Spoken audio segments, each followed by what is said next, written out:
Hello दोस्तों, welcome back to my YouTube channel after a long time. Actually थोड़ा सा problems आ गई थी तो मैंने बंद कर दिया था वीडियो बनाना, but again we will start. तो हम वहीं से स्टार्ट करेंगे जो मेरा वीडियो था नो लोड फेजर डायग्राम का, जिसमें मैंने सिर्फ इतने चीज़ें दिखाई थी, वोल्टेज सॉरी ईएमएफ, हाँ ईएमएफ और फ्लक्स और वोल्टेज। इतना फेजर डायग्राम कंप्लीट था। फिर मैंने कहा था पार्ट सेकंड आएगा, तो this is the part second of no load phasor diagram.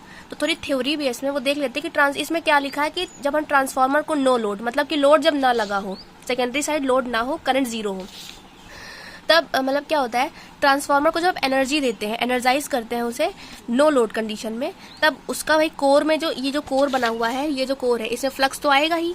भले ये साइड ओपन है, मगर अगर मैंने इधर सप्लाई दी, इधर फ्लक्स बना, ठीक है, ट्रांसफार्मर एनर्जाइज है, तो अब उस कंडीशन में क्या होता है, नो लोड कंडीशन पे पूरी करंट तो नहीं बहेगी क्योंकि लोड ही नहीं है इधर, लेकिन एक स्मॉल करंट इसमें सेटअप हो जाती है, एक स्मॉल करंट इस कोर में बहेगी।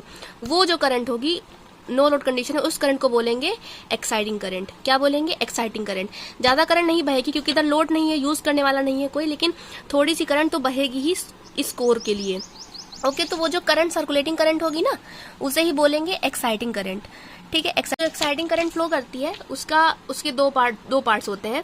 एक होता है आपका कोर लॉस कंपोनेंट और एक होता है मैग्नेटाइजिंग कंपोनेंट। अब देखो, जैसे हमने सप्लाई दी नो लोड कंडीशन पे, तब करंट बही, वो कौन सी करंट है जो सर्कुलेट कर रही है अब इसमें सप्लाई देने के बाद? एक्साइटिंग करंट है, या फिर कह देंगे नो लोड की करंट है। ओके, डिनोट करते हैं आई से या फिर आई नॉट से, अभी देख लेंगे ना उसे, बस अभी समझने के लिए। ओके, तो उसका दो काम है उस करंट का। एक काम है कि इस कोर को मैग्नेटाइज करना, मतलब कि इसमें फ्लक्स सेटअप करना, और दूसरा का क्या काम है उसका? दूसरा काम है इस कोर में लॉसेस करवाना, हिस्टेरिसिस लॉस और eddy current loss, core loss करवाना। दो काम है, एक काम है कोर लॉस करवाना, इस कोर में कोर लॉस करवाना। दूसरा क्या काम है? दूसरा काम है कि वो करना, क्या करना?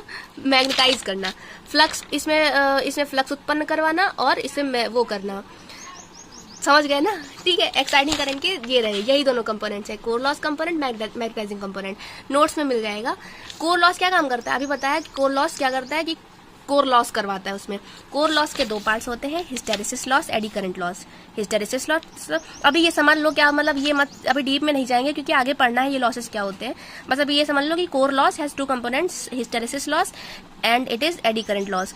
ये कोर में दोनों लॉस होते हैं। ओके, दोनों को मिला के कोर लॉस कहा जाता है। ये लॉस क्यों हो रहे हैं? इस करंट की वजह से ही होते हैं, सर्कुलेटिंग करंट जो एक्साइटिंग करंट, इसकी वजह से। अभी बताया ना, एक्साइटिंग करंट का दो काम है, कोर में लॉसेस करवाना, यही वाले लॉस, और दूसरा काम क्या है? दूसरा काम है कोर को मैग्नेटाइज करना, मतलब उसमें फ्लक्स सेटअप करना, ये। ओके, तो जो ये वाला काम दिख रहा है, ये वाला जो काम है कोर लॉस करवाने का, तो ये काम कौन करती है? आईसी। जो काम, जो मतलब एक्साइटिंग करंट का वो पार्ट जो कोर लॉस करवाता है, कोर में लॉसेस करवाता है, उसे बोलते हैं core loss component of exciting current. Ampere में होगी IC, C for core loss.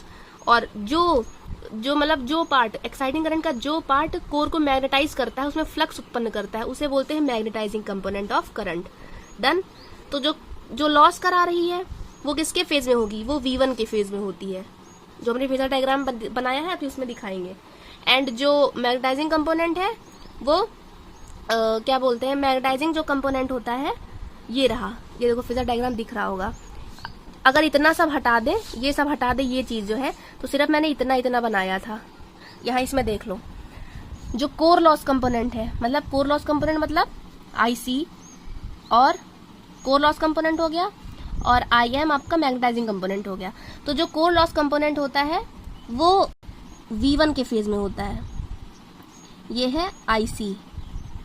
Okay, V1 के फेज में, जिधर V1 उधर core loss component of exciting current. और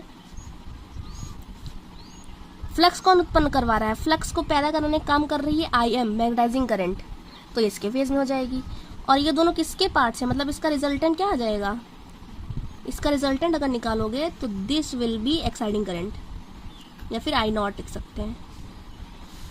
core loss component of current, magnetising component of current और exciting current, ये दोनों एक्साइटिंग करंट के पार्ट्स हैं। मतलब मतलब हम ये लिख सकते हैं कि इसकी एक डेरिवेशन है, वो भी डेरिवेशन बहुत छोटी सी डेरिवेशन है, अभी कर लेते हैं। ओके, अब देखो, और इन दोनों के बीच का एंगल इन दोनों के बीच का एंगल हो जाएगा phi naught. Phi naught where phi naught is what? Phi naught is no load phasor angle, या फिर इसे ही हिस्टेरेसिस एंगल भी कहते हैं. Okay, always remember core loss component V1 के फेज में, मैग्नेटाइजिंग कंपोनेंट फाई के फेज में, फ्लक्स के फेज में. ठीक है, ओके. हाँ चलो अब हम फेजर डायग्राम से देखते हैं. फेजर डायग्राम से देखो. Now from phasor diagram notes I will provide. Okay, phasor diagram से देखो ये चीज जो बनी, इसमें पाइथागोरस लगानी पड़ेगी. देखो जो मैग्नेटाइजिंग कंपोनेंट है ये रहा और ये रहा, तो एक्साइटिंग करंट वो लगाओ जो हम लोग पढ़ते नहीं थे वेक्टर में. तो इसका क्या नाम हो जाएगा? एंगल इसके साथ बना रहा है तो हम ये इसको लिख सकते हैं I M sine phi naught. क्या लिख सकते हैं इसको? इस वाली लाइन की लेंथ हम बता सकते हैं क्या? आई एम बराबर क्या हो जाएगा? आई एम बराबर हो जाएगा आई ई साइन फाई नॉट. ये चीज तो आई होप सबको पता होगी ना, 12th जो करके आए होंगे. 10th वालों के लिए भी हम समझा रहे हैं हम मैंने क्या लिखा है. और आईसी को क्या लिखेंगे? आईसी को लिख सकते हैं I E cos phi naught. Okay, I E cos phi naught. अब दोनों साइड में क्या कर दो? स्क्वायर कर दो. On squaring both side. ये इक्वेशन फर्स्ट, ये equation second, in both equation. तो ये हो जाएगा I M square is equal to I E का स्क्वायर साइन स्क्वायर, ये हो जाएगा. और ये हो जाएगा आई सी का square is equal to I E का square cos square phi naught. Okay, add कर दो दोनों को. तो क्या हो जाएगा? यहाँ से आ जाएगा I M square plus I C square is equal to I square sine square phi naught plus I E square cos square phi naught. क्या कॉमन आ जाएगा भाई? अब ये चीज तो 10th वालों को भी आनी चाहिए. आई ई स्क्वायर कॉमन ले लो, अंदर बचेगा साइन स्क्वायर फाई नॉट. पूरा मैथ चल रहा है इसमें तो, ठीक है. और ये I M square plus I C square, I square लिखो. ये क्या, इसकी वैल्यू क्या होती है? Sine square theta plus cos square theta. Identity 1, तो 1 हो गया खत्म. ये इक्वेशन आ जाएगी आपकी. I square is equal to I M square plus I C square. ठीक है, और इसको फर्दर क्या लिखोगे? इधर से अंडर रूट स्क्वायर हटेगा, उधर क्या लग जाएगा? अंडर रूट लग जाएगा. यही चीज तो बनी भी है. देखो यही चीज तो बनी है. पाइथागोरस लगाओगे, ये भी कर सकते हो, वरना तुम डायरेक्टली पाइथागोरस लगा के यही ला सकते हो. ठीक है, इसमें थोड़ा मजा आता है, मतलब बढ़िया लग रहा है ना देखने में. तो ये हो जाएगा तुम्हारा फॉर्मूला. ठीक है, न्यूमेरिकल्स में यूज हो सकता है. हाँ, अब आओ 10th वालों को जरा दिखा देते हैं भाई मैंने यहाँ पे क्या किया है. यहाँ पे मैंने क्या किया उधर साइड में समझते हैं. इस चीज को पूरे जो बना है ना, इसको अलग बनाओ. इसको नहीं बना रहे हम, इसको बना रहे. ठीक, जो बनाया है मैंने, ये एरो और ये एरो. इस एरो का क्या नाम है? आई एम, ये देखो, और इसका आई सी. इन दोनों का रिजल्टेंट है भाई. इन दोनों का रिजल्टेंट क्या है? आई ई. और ये एंगल है. यही चीज बनाई है इधर. ठीक है, देखो सेम सेम. ओके, मैं ये कह रही हूँ कि ये जो चीज है ना, रिजल्टेंट है. ये क्या है? ये रिजल्टेंट है. ये इसको तोड़ा है इन दोनों में हमने. ये दोनों इसके कंपोनेंट्स हैं, मतलब इन्हीं दोनों को मिला के ये बना है.